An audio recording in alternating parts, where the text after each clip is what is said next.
channel. If you are new, make sure you like, comment, subscribe. If you're not new, thank you for supporting me. I really appreciate you. So I just want to come on here and answer like a lot of questions that I keep getting on my other video and give y'all an update on my ears. So first and foremost, let's get into the process again. Let me talk it through. So, okay, this is what I'm gonna use because I don't think I have a hair bone like a regular one. This is a big one. But to put the rubber band in your ear, actually this is a small black rubber band. This isn't tied, this is wrapped around twice. That's twice. I don't mean put two rubber bands in your ear. Wrap one around 2 times. This isn't wrapped 3 times. This right here is what I could not do, because when I tell y'all, it was so freaking painful. Like, my ear was starving the whole night. I couldn't go to sleep. It just was not it at all. Like, don't even go through that pain. Keep it around for 2, it will still come off. Keep it like this. Wrap it around the loop. It could be up here, it could be right here, the front of your ear, the back of your ear, it doesn't matter. It's still gonna come off either way. The only thing that I don't suggest is if it's like on your nose, because you know, like people who have nose rings, sometimes they get a bump right here. So don't do that, because I might mess up your face. But the crazy thing is, I've pierced my nose myself before, and I didn't get a keloid on my nose, but I got a keloid on my ears. So just because you have a keloid, don't always think you're prone to it, because sometimes it could be how you got the piercing done. I got a keloid because I got it done with a gun when I should have got my ears pierced with a needle, because it would have been safer because the gun messed up fibers. But yeah, so that's number 1. It doesn't happen in 2 days. It is not gonna happen in 2 days. It's like people come back to my video, it's day 2, do you think it's gonna fall off soon? Look, it's literally cutting your skin, so it's gonna take a minute, especially if you have like a bigger one. It's gonna take longer. So if it's like a week and a half and it still hasn't fallen off, or it's not cutting yet, don't get stressed over it, because it can take some time. Like I said, my big one almost took like 3 weeks to a month because I took my time with it. Like, the pain the first time was so bad, I was like, okay, you know what, whatever, I'm gonna go slow. So if just because you don't see anything like the first week or the first couple of days, it doesn't mean anything. So let me tell you how it starts and like all stuff that goes through it. So once you put the rubber band on, it's gonna hurt, it's gonna sting, it's gonna throb. Either way, that's why I say wrap it around only 2 times. I think first it's gonna turn like white or red, depending on how your body is. It's gonna turn white or red. Mine turned bright white, and then it turned red. It's gonna have pus coming out of it. It's gonna have mucus, yellow stuff coming out of it. Just clean it up, peroxide, hot water. And when you wake up, it might be like right here. Because on my bigger one, I'll wake up and it'll be like mucus right here, dried up. And I'll just clean it up, clean around the keloid, peroxide, hot water. And that was like maybe like, since it was the bigger one, that was maybe like the 2nd week that it started doing that. Because like the first week, it was just red, big, and like puffy. But it started to leak and blister up towards the 2nd week. With my smaller one, it did it that week, and it started changing colors and getting purple that week. So, but most people have bigger ones, so I feel like I should stay on that one, you know. So yeah, it will definitely leak out. Don't be scared. It's fine. It's oozing out because it's dying. It's trying to find supply, and you don't want to give it that. You want to keep it oozing out. Don't wrap it up. Oh my goodness. The only reason I had mine wrapped up is because I was a lifeguard and I had to go to work every day, and I didn't want to expose to the sun and all that chlorine water. I mean, it was gonna get wet either way, but I wanted to have it wrapped up because I didn't want people looking at it and thinking like all that kind of stuff.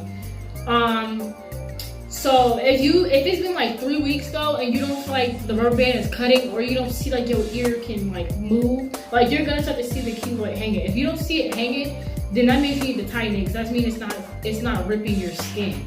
If it's not ripping your skin, it's not gonna fall off. Just because it's black and red doesn't mean it's gonna fall off. It has to be literally ripping your skin. And not to the point where it's like so painful. It doesn't have to be painful. Because when I did it on my big one, like I said, I took my time. And that one was not painful for me at all, honestly. But yes, it's gonna take a minute to fall off. Another thing that I recommend is like twisting it. It's gonna hurt. I mean, do however long you can and however far you can go. It's your tolerance level. Don't let nobody tell you what to do or how much.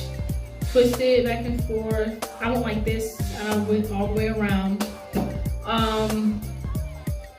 Yeah, that's what I did. I would use rubber bands, and I would use strings because the rubber bands was like so painful that I didn't want to keep wrapping them around. And I never took my rubber band off. Like I kept that same one on. If I was gonna put another one on, I was gonna put it on with that one because taking it off is so painful because you're literally taking it off of the cut skin. Like that's horrible.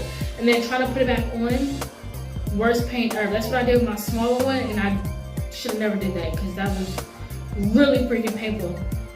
But like I said, the rubber band method is faster than the string method at the end of the day. And sometimes it's gonna take a little bit of pressure for the keloid to fall off. Because if it's dangling, I'm telling you, move it around. Like flick it around a lot, shake your head, do all that. Because my boyfriend was like, Nina, just do that. And I was like, huh? And he was like, flick it. So I started flicking it around. And then one day I was in the mirror doing that and it literally fell off. So yeah, that could be another thing to do. After it falls off, you want to clean it off with peroxide or hot water. It really, yeah, peroxide or hot water.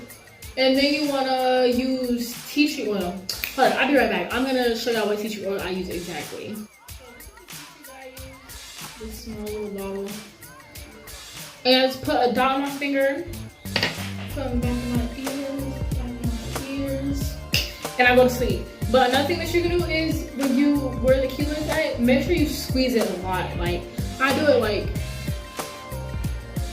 6 to 7 times a day, and I just hold it for like a minute or two, just like this, so that it doesn't try to come back or get bigger. You know, I just hold it like this, hold it like this, hold it like this, and then that's it. That's all I do. So for the update, this one has been off like 4 to 5 months now. This one has been off 3 months and a little bit.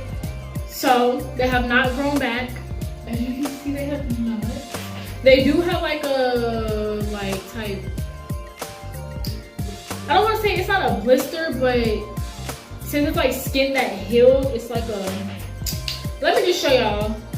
Let me show you this one. This is the first one that I did. It's been like this since I got my keloid off. It's not growing, it's not getting bigger. It's literally flat on my skin. Excuse me. But yeah, it's not coming back. So if people ask me, did it grow back? Did it grow back? No, it didn't. This one is still coming from the hill, but this one's even flatter. Hello? I hope y'all can see that. Can y'all see that? So yeah, they look like that. No, they're not going back. It's been months. I've been watching them like, because some people have said theirs have grown back. I think they're grown back because they didn't take care of it after the fact. Like, girl, if you sit there and you let the keloid fall off, then you don't put no type of ointment on it or squeeze it, what do you think is gonna happen? Because you know it's gonna start itching, and you sit there not putting nothing on it, thinking a miracle is gonna happen. No, ma'am. No. So yes, this is the one that I use. Everyone asking.